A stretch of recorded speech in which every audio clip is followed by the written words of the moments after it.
What is up, guys? Fado82 coming at you with some Rust Freecam raid footage. So in this particular raid cam, guys, we have two groups who are coming together to raid the compound of the THC clan. These groups have pooled resources and manpower together, and they are going to hit this compound as hard as they can in an effort to knock the competition back. So we can already see a rocket flying into the compound. There's some gunfire being exchanged between the base defenders, the THC clan, and the raiders. So it's going to be an active raid. Those are the kind we want to see. Another rocket incoming, and it's hitting one of the interior buildings. Should be a good time. So at this point, guys, the raiders are looking for the best way into the base. I'm not sure if they've done a lot of scouting before, but they're going to have to make entry into this compound either by building up a raid tower or going straight through a wall. It looks like they picked the path of least resistance. There was a small opening in the wall there that was blocked by a wood barricade, and that wood barricade was able to be taken out with AK fire rather than having to require the raiders to use C4, a rocket, or something more resource intensive. So they definitely did a good job there, found the path of least resistance, and made their way into the compound. They're now in the interior of the compound, and they're sort of out in the open right now. They need to get to a point where they're a little bit more sheltered. There are multiple buildings inside this compound, and they all have high points of vantage. So the THC clan members, the defenders here, have a good vantage point wherever they are on this inside this particular compound. Looks like the raiders found probably the best point, which was behind a large rock over there where they're staging and thinking about their next move. Gunfire continues to be exchanged between the defenders and the raiders, and it looks like the raiders are starting to construct a raid tower over there.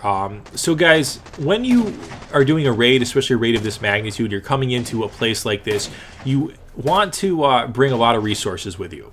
So the raid tower was just shot out while it was twig material. This is constantly a back and forth between raiders and defenders, but you need to have somebody working in sync with one another. So the minute somebody puts down that twig foundation, somebody upgrades it to wood so that it can't be shot out immediately, because it's just a fruitless effort if you're going to try to use twig, especially in a situation where it's an active raid.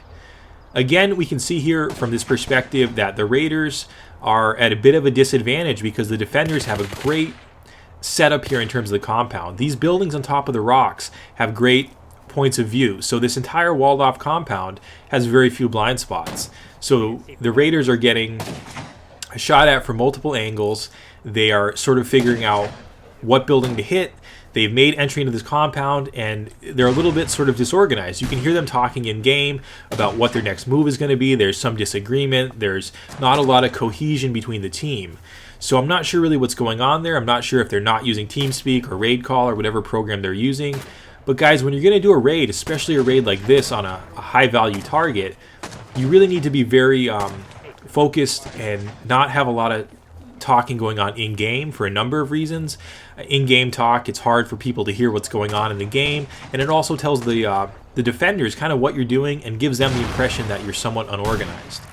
The best group I ever had, guys, was a group in Legacy that I played with, and we were very efficient at raiding. All of us had a background.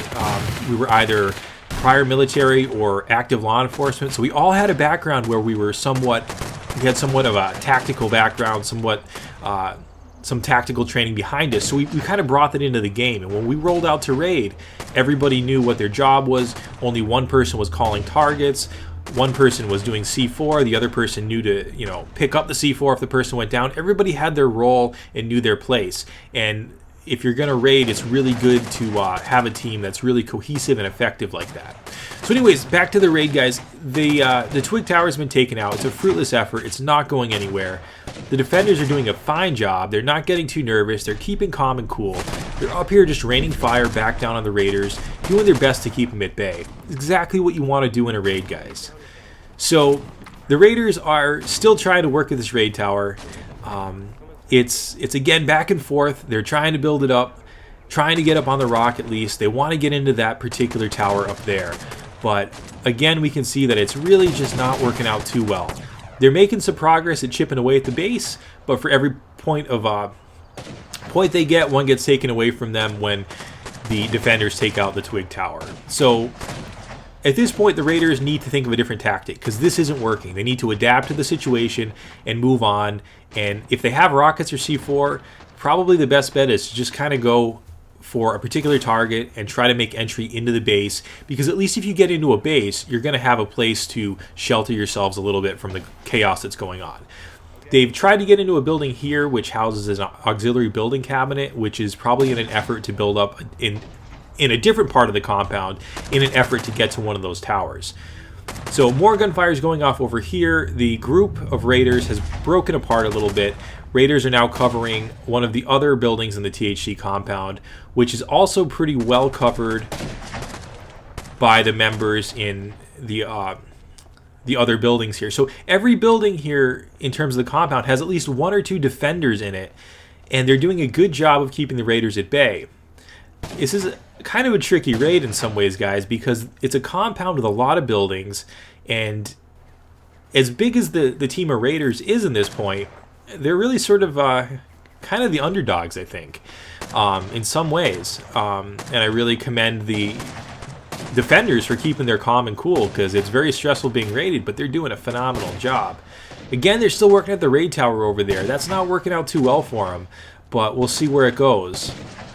And you can see that here there's some bodies, so the defenders are going down. They're getting hit as well, but they can bounce right back. They probably have multiple sleeping bags in multiple locations inside these buildings, so they can keep respawning. They can keep grabbing guns, ammo, whatever else. So the loss for the base owners, the defenders, is fairly minimal in this fight. But if the raiders go down, the raiders are hit a little bit harder.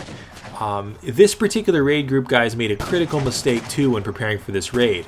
Prior to starting the raid, they didn't set up a staging area. So they ran straight from their base to this location, carrying things like C4, rockets, all their gear. But when you're going to do a raid of this magnitude, you want to set up a building close by that's sort of a staging area. So bring some resources, build a building, make it stone, or at the very least wood. Put in there sleeping bags for all your members to respawn at, and supplies so you can grab guns, C4, whatever else you need to come back to the fight. Because a raid like this, guys, like most raids, is a battle of attrition. It's about who has the most fight in them and the most resources to be able to keep coming back. So C4 has been placed on the armored tier here. It looks like 2 charges have went off. They're going to need 3 to get through there. And again, guys, we can see here the disorganization of the raid team. So as C4 is placed on the wall, one of the members isn't even aware that that last charge is on there, and he's pickaxing at it and moves right at the right time before he gets destroyed. But the communication is a bit lacking among the raiders here.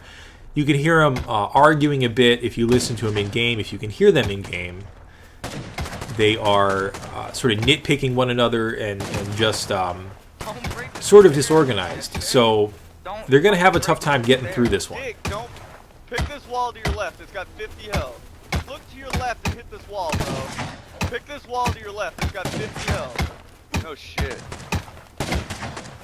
It looks like they're continuing. I don't know if they ran out of C4, but they're trying to pickaxe through an armored tier wall, which isn't the best way to go, guys, especially in a raid. You want to keep that momentum going. So you want to keep blowing through that base and get in there. You know, you don't have a lot of time to consider your options in a situation like this. And again, these defenders have really the point advantage at this point, the advantage rather, because they're up high. They can kind of take their time, pick their targets, and they're not super stressed at this point. It does look like the raiders did hit some type of a loot room down here, but I'm sure that this is not a primary loot room. There's probably very low level gear in there, maybe some tools, maybe some food, but certainly nothing to write home about. So we got some gunfire out here, guys. It's hard to tell who a raider is and who one of the defenders is because they're using similar outfits here. Again, this particular team of raiders, it was 2 teams who came together, so they're outfitted differently, which kind of poses a bit of an issue because you're not sure who to shoot sometimes. And I think that's kind of what's going on a little bit out in the courtyard here.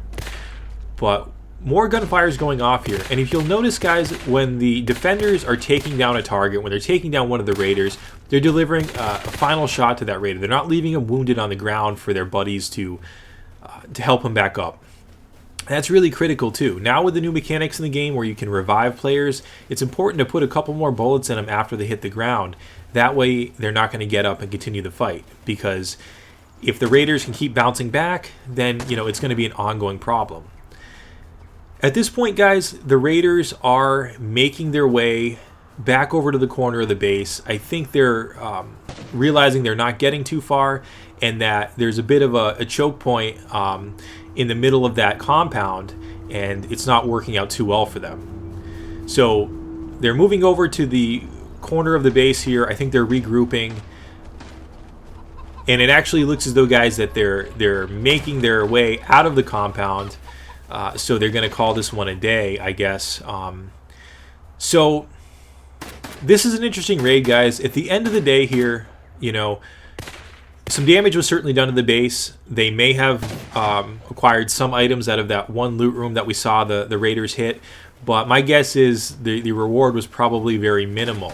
Now, this group might come back later, knowing what they know now about the inside of the compound, and hit it differently.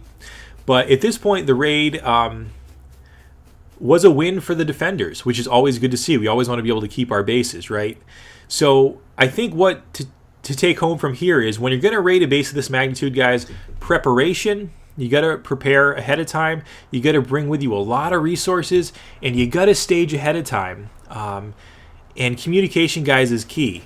Don't be talking in game chat, and have people have very clearly defined roles during the raid. That's how you're going to succeed when you're raiding a compound that's this well structured. And that's essentially, you know, the best method to have in Rust is to have a team where when you go out to raid, that's your primary focus. Don't stop and hit rocks. Don't mine ore. Don't hit barrels. If you're raiding a high value target, have your eye on that prize and go straight for it, and don't let anything else detract from it. So guys, I hope you found this raid cam video helpful. I certainly enjoyed making it. If you want to see more of them, let me know. If you don't want to see more of them, let me know that too. At any rate, guys, this is Fado82. Peace.